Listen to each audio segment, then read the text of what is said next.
नमस्कार प्यारे बच्चों। हिंदी की कक्षा में आप सभी का स्वागत है। आशा करती हूँ कि आप सभी कुशल मंगल हैं। प्यारे बच्चों, आज हम कक्षा 5 हिंदी व्याकरण विशेषण को पढ़ेंगे। विशेषण आपके लिए कुछ नया नहीं है। आप सभी ने कक्षा 4 में विशेषण को पढ़ा है। आज हम विशेषण को विस्तार से पढ़ेंगे। तो प्यारे बच्चों, शुरू करते हैं विशेषण। विशेषण क्या होता है? सबसे पहले यह जानते हैं। जो शब्द संज्ञा अथवा सर्वनाम की विशेषता बताते हैं उन्हें विशेषण कहते हैं। जैसे काला घोड़ा, लाल कमीज, अच्छी पुस्तक आदि। इन सब शब्दों में घोड़े की विशेषता बताई गई है काला शब्द से, कमीज का रंग बताया गया है लाल और पुस्तक की विशेषता है अच्छी। तो काला, लाल, अच्छी, ये सारे शब्द इन संज्ञा शब्दों की विशेषताओं को बता रहे हैं। तो ये शब्द विशेषण कहलाते हैं। एक बार फिर से दोहराते हैं। जो शब्द संज्ञा अथवा सर्वनाम की विशेषता बताते हैं उन्हें विशेषण कहते हैं। बच्चों, विशेषण 4 प्रकार के होते हैं। पहला गुणवाचक विशेषण, दूसरा परिमाणवाचक विशेषण, तीसरा संख्यावाचक विशेषण और चौथा संकेतवाचक विशेषण। सबसे पहले पढ़ते हैं गुणवाचक विशेषण को।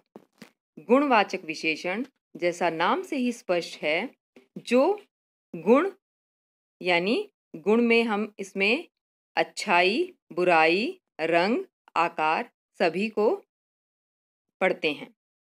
तो गुणवाचक विशेषण की विशेषता है कि किसी व्यक्ति, वस्तु के गुण, दोष, रंग, आकार आदि का बोध कराने वाले यानी उनके बारे में बताने वाले शब्दों को गुणवाचक विशेषण कहते हैं।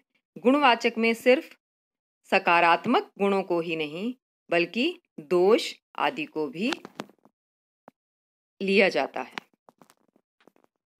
अब कुछ उदाहरण देखते हैं। मोहन बुद्धिमान लड़का है। मुकेश बेईमान आदमी है। दूध गर्म है। गंदा पानी नहीं पीना चाहिए। इन वाक्यों में बुद्धिमान, बेईमान, गरम, गंदा ये चारों शब्द गुणवाचक विशेषण के प्रकार हैं। यानी बुद्धिमान से हम विशेषता बता रहे हैं, बेईमान उसका अवगुण है, दूध गर्म है ये दूध की विशेषता है और पानी गंदा है। अब हम आते हैं दूसरे विशेषण के प्रकार पर, जो है परिमाणवाचक विशेषण। परिमाण का मतलब होता है मात्रा, यानी जैसा कि नाम से स्पष्ट हो रहा है, हम मापतोल संबंधी विशेषताओं की बात इस विशेषण में करते हैं। जिन विशेषण शब्दों से मापतोल संबंधी विशेषताओं का पता चलता है उन्हें परिमाणवाचक विशेषण कहते हैं। बच्चों, सिर्फ आपको परिमाण शब्द के अर्थ को ध्यान रखना है, आपको फिर ये नहीं भूलेगा। अब हम पढ़ते हैं परिमाणवाचक विशेषण के कुछ उदाहरण। उसके पास थोड़े चावल हैं। मैंने 10 किलो आटा खरीदा। माँ ने 4 मीटर कपड़ा खरीदा। परिमाणवाचक विशेषण को आगे 2 भागों में विभाजित किया जाता है, एक निश्चयवाचक और एक अनिश्चयवाचक। उसको हम अगली कक्षाओं में पढ़ेंगे। इसके पश्चात है संख्यावाचक विशेषण। संख्या, जैसा कि संख्या शब्द से पता चल रहा है कि यहाँ पर हम गिनती से संबंधित शब्दों का प्रयोग करते हैं।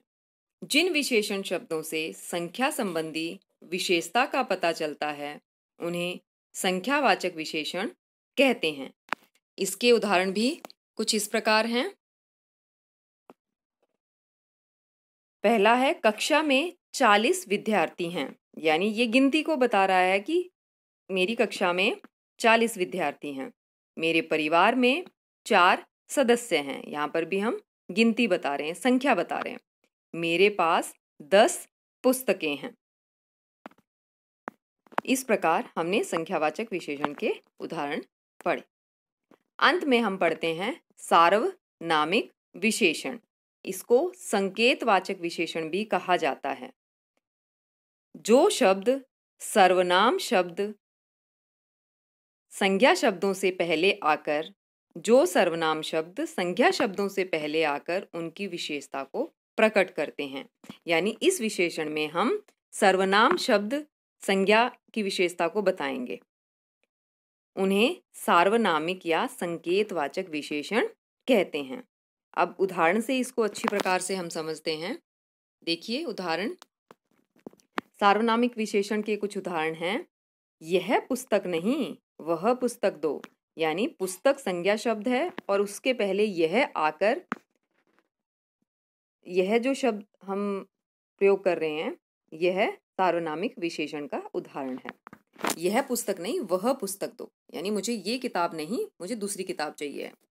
वह औरत जिसने गुलाबी साड़ी पहनी है, वह मेरी चाची है। यानी औरत की विशेषता बता रहे हैं कि वह दूर खड़ी औरत जिसने गुलाबी रंग की, बहुत सारी औरतें खड़ी हैं, उनमें से गुलाबी रंग की साड़ी जिसने पहनी है, वह मेरी चाची है। कोई बुला रहा है, मतलब कोई लड़का बुला रहा है। अब यहाँ पर कोई बुला रहा है तो ये क्या हो जाता है? सर्वनाम हो जाता है। कोई शब्द फिर सर्वनाम होता है। तो ध्यान रखना है कि पहले संज्ञा शब्द होगा और उससे पहले एक सर्वनाम शब्द आएगा, वो सार्वनामिक विशेषण का उदाहरण होगा। कंफ्यूज नहीं होना है, क्योंकि सार्वनामिक विशेषण और सर्वनाम जो हैं वो एक जैसे दिखते हैं। थोड़ा सा बस फर्क है कि जैसे हमने पढ़ा था, जो खोएगा, जो सोएगा सो खोएगा, लेकिन यहाँ पर यह पुस्तक नहीं, वह पुस्तक दो। तो इस प्रकार बच्चों हमने चारों विशेषण के प्रकार पढ़े और उनको उदाहरण सहित अच्छे से समझा। अगर आपको किसी भी प्रकार की कोई डिफिकल्टी या कोई मुश्किल आती है इसको समझने में, तो आप दोबारा से इस वीडियो को देखकर अच्छी प्रकार से समझ सकते हैं। तो धन्यवाद प्यारे बच्चों।